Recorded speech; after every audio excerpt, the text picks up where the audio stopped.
15 দিনের ওষুধ পুটুসকে দিয়েছিল। 15 দিন অতিক্রান্ত হয়ে গেছে। পুটুস এখন অনেক ভালো আছে, তবুও একটু একটু ফোলা ভাবটা মনে হলো যেন আছে, তাই ডাক্তারের কাছে আবারও নিয়ে এলাম। তা পুটুস যে ভালো আছে সেটা আশা করি পুটুসের মানে চাউনি বা ওর আচরণ দেখে আপনারা বুঝতে পারছেন। এখন ও অপেক্ষা করছে আশেপাশে কাকে ভুকভাগ করা যায় আর কি, মানে ওকে ধরে রাখা যাচ্ছে না, ওর আশেপাশে ভুকভাগ এতই শুরু করেছে। তাই আমি একটা আড়াল পানে বসেছি যাতে কাউকে দেখতে না পারে। এই যে ওর সমস্ত বন্ধুরা ডাক্তার দেখাতে এসেছে, তো সেই কারণে ওর এত ভুকভাগ। তা আমার কিন্তু ডাক্তার দেখানো হয়ে গেছে, কারণ আমার লাইনে আজকে 1 নম্বরে ছিল, লাইন দিতে হয়নি, যে বা এসেই ডাক্তার দেখানো হয়ে গেছে। ডাক্তারে আরও 20 দিনের ওষুধ দিল, তো বলেছে এই 20 দিনে ওষুধ খেয়েই ভালো হয়ে যাবে, আর আসার দরকার নেই, আর দেখানোরও দরকার নেই। যদি মনে হয় ও ভালো হচ্ছে না তখনই একমাত্র আসতে, তো আর কোনো প্রবলেম নেই, অনেক ভালো হয়ে গেছে। তবু লক্ষ্য রাখতে বলেছে যেন ওর কোনোভাবেই কষা পটি বা শক্ত পটি না হয়, কারণ পুটুসের আবার আগেই বলেছি, ওর খাওয়া দাওয়া যখন ভিডিওটা করেছিলাম তখনই বলেছি পুটুসে কিন্তু একটা মহা সমস্যা আছে, সেটা হচ্ছে ওর শক্ত পটি। তো আমিও চেষ্টা করি বিভিন্ন রকম খাবার দিয়ে যাতে শক্ত পটি না হয়, যে খাবারগুলোতে পটিটা না হয় সেই খাবারগুলোই ওকে দেওয়ার। তা আমি আরেকটা জিনিসও শেয়ার করি, আমি যখন ওকে নিয়ে কোথাও নার্সিংহোম ডাক্তার দেখাতে যাই, হসপিটালই হোক যেখানেই হোক, আমি কিন্তু ওকে কোথাও নামাই না। তা আজকেই প্রথম ওকে নামালাম।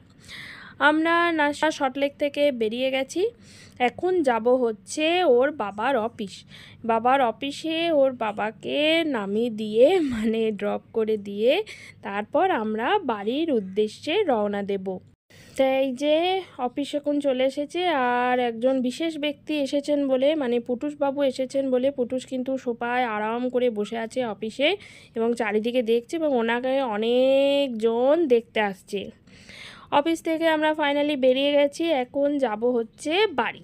এখন গন্তব্য হচ্ছে বাড়ি, আর বাড়িকে রেস্ট। এ বাবা, আমি কিন্তু আমার ওষুধ ছেড়ে এক পাও নড়ব না। এই লাল ব্যাগে যা আছে এটা কিন্তু শুধু আমার সম্পত্তি। এই সম্পত্তি কিন্তু আর অন্য কারোর কাছে ভাগ দেওয়া যাবে না। আমরা ভেবো না যে আমি আবার নিজের সম্পত্তি নিজে আগলে রাখি না।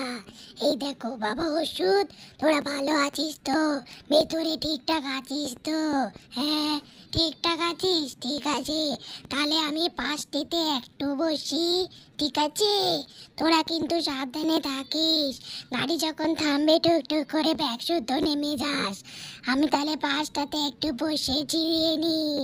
ওই দেখে বুনি তো ঘুমোচ্ছে, বুনির ঘুম দেখে কিন্তু আমারও ঘুম চলে এলো। আপনাদের সঙ্গে একটা জিনিস শেয়ার করি, এই ওষুধটায় পুটুসের মেন ওষুধ, এই ওষুধটা 20 দিন খেতে বলেছে, অর্ধেক করে, প্রতিদিন অর্ধেক করে ওষুধ খেতে বলেছে। 4 দিন অলরেডি খাওয়া হয়ে গেছে, তা আজকে 5 দিন পুটুস ওষুধটা খেয়ে কিন্তু ভালো আছে। এবার যেটা শেয়ার করবার সেটা হচ্ছে, ওষুধটা আগেই বললাম আমি অর্ধেক করে খেতে বলেছে। তো ওষুধটা হচ্ছে এই রকম, মানে এইরকম একটা ক্যাপসুল, যেটার ভেতরে একটা লিকুইড টাইপের আছে। এছাড়া এই ওষুধটা আমি কি করে ওকে অর্ধেক খাওয়াই বলুন তো, আমি কিছুতেই বুঝতে পারলাম। তা প্রথম দিন এসে আমি ওকে এইটাকে কাঁচি দিয়ে কেটে ওকে অর্ধেক খাইয়েছিলাম, সেই মনে হয় ওর বুঝনো কেন, তারও আগের যদি কিছু ভাত থাকে তো ও সেটাই উঠে আসছিল, কারণ যতই ওরা ডগি হোক আর যাই হোক, স্বাদকরক তো আছে, মনে হয় ভীষণ তেতো। তো আমি ওর বাবাকে বললাম, অনেক ভাবনা চিন্তা করলাম, তা প্রতিদিন আমি ওকে একটা করেই ওষুধ দিচ্ছি। জানি হয়তো ডোজ বেশি হচ্ছে, কিন্তু কিছু করার নাই, কিছু কি করব বল।